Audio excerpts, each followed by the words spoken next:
Bueno, y como parte del plan de recuperación inclusiva, el gobierno anunció que se mantendrán las tarifas del transporte público. Esto luego de que el panel de expertos recomendara un alza de 30 pesos. Eso fue una medida que, claro, el gobierno dijo que iba a evaluar y que hoy anuncia que no la va a llevar a cabo. Vamos a conocer más sobre esta decisión junto al ministro de Transporte y Telecomunicaciones, Juan Carlos Muñoz. ¿Cómo está, ministro? Muy buenas tardes.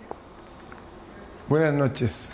Espero que buenas esté muy tardes, bien. noches, son, claro, las 7:09. Ministro, bueno, el panel de expertos recomendó subir la tarifa del transporte en la región metropolitana en esta, entre comillas, fatídica cifra de 30 pesos, en un momento económico que no es fácil para los chilenos, que se está debatiendo este quinto retiro, se está entregando este plan de ayuda. ¿Qué fue lo que consideró el gobierno para congelar esta alza? Bueno, la recomendación que hace el panel de expertos efectivamente es para acortar ese descalce entre los costos y los ingresos del sistema, el aumentar la tarifa. Sin embargo, en un contexto de reactivación económica, en un contexto de reconocer las dificultades por las cuales pasan las distintas familias del país, es el generar y por contribuir a ese plan de reactivación por medio de congelar las tarifas que tienen un impacto directo especialmente en aquellos que se mueven en transporte colectivo y que tienden a ser de ingresos socioeconómicos principalmente medios y bajos. Es una medida que en ese sentido además es muy fácil de implementar, que no necesita postulaciones, que no necesita ningún tipo de trámite y que afecta directamente al poder adquisitivo de la familia, y creemos que es una medida que además de paso tiende a fomentar, incentivar el uso del transporte colectivo que nos ayuda a que nuestras ciudades sean también más sustentables. Es decir, parece una medida que contribuye a esta política de reactivación económica de muy buena forma.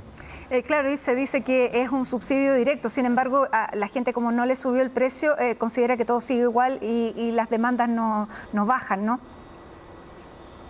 O sea, lo que ha estado pasando es que, por ejemplo, la inflación va aumentando, el precio del dólar va aumentando, el precio de los combustibles está muy alto, y lo que está haciendo el gobierno es proteger a las familias, evitando que una alza que de otra manera hubiésemos tenido que sufrir ocurra, y de esa manera mantiene el poder adquisitivo de las familias, lo que parece una muy buena noticia que yo creo que tenemos que celebrar.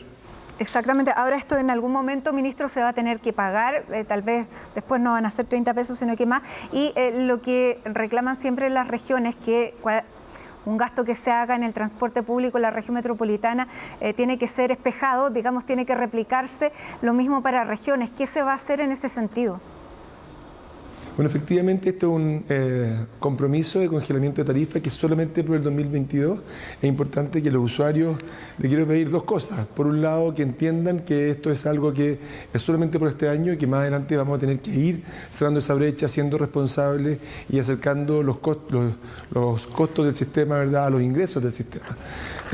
Y por lo tanto ahí hay un trabajo que es importante realizar y que vamos a estar pendientes. Y lo segundo es pedirle también a los usuarios del sistema que paguen el sistema. Tenemos un montón de evasión en el caso de Santiago que tenemos que trabajar. Hay personas que evaden la tarifa y nosotros lo que tenemos que lograr es un uso responsable del sistema.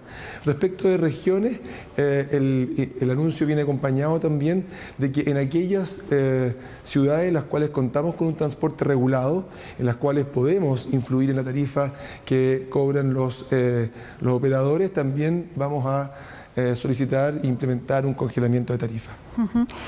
Y respecto a la evasión que usted hablaba, ¿va a haber también una campaña a nivel gubernamental para incentivar efectivamente el pago o desincentivar la evasión? Recuerdo que en el segundo gobierno de la presidenta Bachelet, la entonces ministra Paola Tapia implementó un sistema y que tenía metas que se fueron cumpliendo hasta, bueno, finalmente, claro, el gobierno terminó y pasaron otras cosas, pero durante la implementación de esa campaña fue aparentemente exitosa.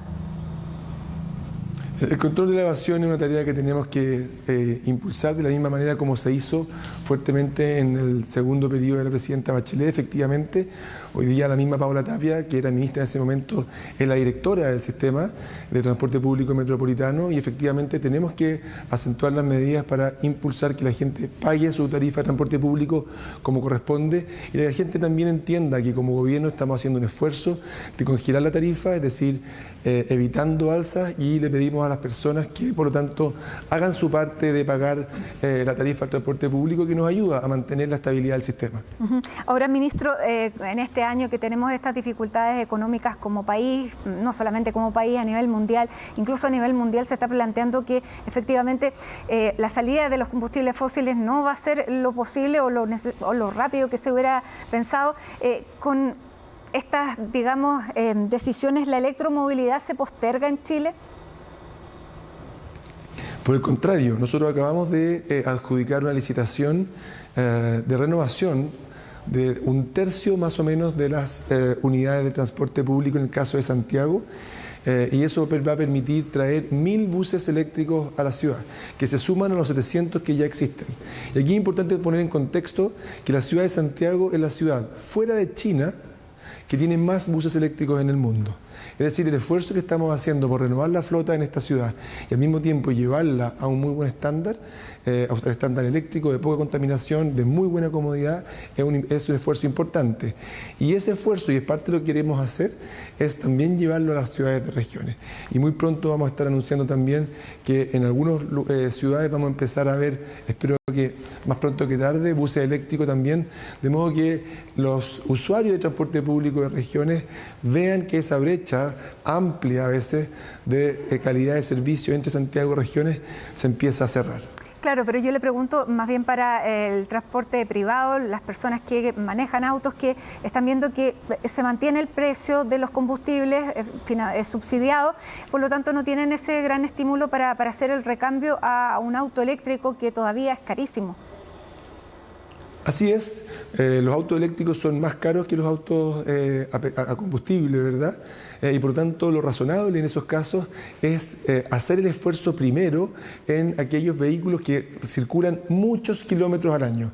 Si un vehículo circula poquitos kilómetros al año, tiene menos sentido convertirlo a eléctrico que uno que circulan muchos. Y por eso es que como país estamos comenzando por los buses.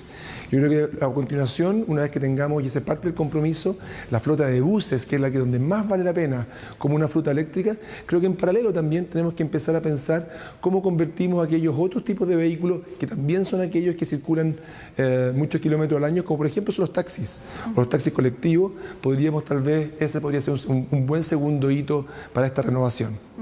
Ministro, lo voy a sacar un poco del tema, lo voy a llevar al metro. Usted es usuario del transporte público, así lo vemos en las redes sociales, y me imagino que alguna vez le habrá tocado presenciar alguna situación incómoda, pero ¿qué le parece esta idea de trenes segregados para hombres y mujeres? Es una buena pregunta. La verdad que en algunas ciudades del mundo se da. Yo efectivamente, como usted dice, soy un usuario muy frecuente del metro. Hoy día estamos a jueves, 3 de los 4 días me he venido y me he ido a mi casa en metro al ministerio, y efectivamente este es un problema que nos preocupa.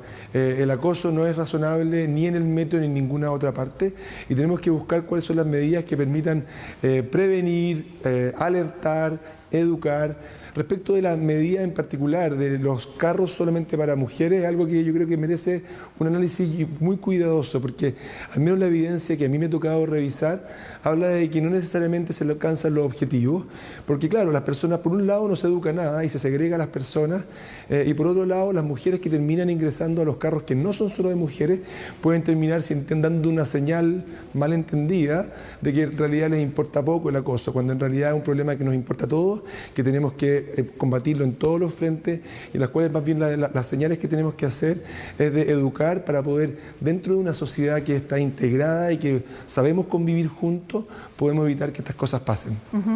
Bien, ministro, le queremos agradecer a esta hora de la tarde este contacto con CNN Chile, con una noticia positiva para el bolsillo, por lo menos en el tema de transporte, en este año que todo está subiendo por las cifras que tenemos de inflación. Así que muchísimas gracias por estar con nosotros, y hasta otra oportunidad para hablar también de otros temas. Que esté muy bien.